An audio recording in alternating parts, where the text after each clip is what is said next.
సహజంగా మగవాళ్ళు ఆడవాళ్ళ దగ్గర ఈ 4 విషయాలు కోరుకుంటారండి. ఒకటి, ఆడవాళ్ళు చూపించే ప్రేమ కాకుండా తన గౌరవం కూడా ఇవ్వాలని మగవాడు కోరుకుంటాడు. బయటి వారి దగ్గర భర్తని తక్కువ చేసి మాట్లాడితే మగవాడు ఎప్పుడు కూడా తట్టుకోలేడు.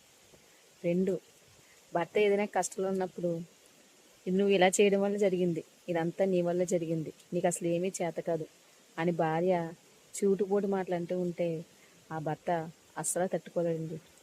కష్టమో నష్టమో ఏదైతే అది అయ్యింది, మన ఇద్దరం చూసుకుందాంలే, ఇవాళకంతా రేపు జరుగుతుంది, ఏం బాధపడకు అనే భార్య ఉంటే ఆ భర్త చాలా ఆనందపడతాడు.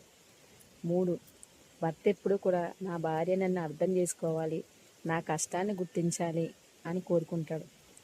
బయటికి వెళ్ళి కష్టపడి వచ్చిన భర్తకి భార్య ప్రేమతో మాట్లాడేలా ఉండాలి, కానీ ఇప్పుడు దాకా ఎక్కడ తిరిగావు, ఇంత లేట్ ఎందుకు అయింది, ఇప్పుడు దాకా ఎక్కడికి వెళ్ళావు, ఎక్కడెక్కడ తిరిగి వచ్చావు అని అడగకూడదని భర్త కోరుకుంటాడు. 4, భర్త ఇంట్లో బాధలు కష్టాలు ఇవే కాదండి, అతనికి బయట కొంచెం స్వేచ్ఛ కూడా ఇవ్వాలి. బయట కొంచెం స్వేచ్ఛగా తిరగడానికి కూడా అతనికి అవకాశం ఇవ్వాలి. ఎప్పుడు కూడా నా దగ్గరే ఉండు, నాతోనే ఉండు, నాతోనే మాట్లాడు అని అతన్ని గుప్పిట్లో పెట్టుకోవాలని చూడకూడదు. స్వేచ్ఛ ఇవ్వాలి. స్వేచ్ఛ అంటే తప్పుడు తిరగడం కాదని, తప్పుగా తిరగడం కాదు. ఫ్రెండ్స్ అని, పార్టీలని ఏవో చిన్న చిన్నవి ఉంటాయి, అలాంటి వాటికి కొంచెం స్వేచ్ఛ ఇవ్వాలి.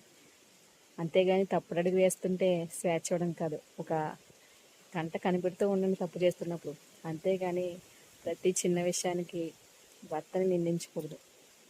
ఇదే భర్త కోరుకుంటాడండి.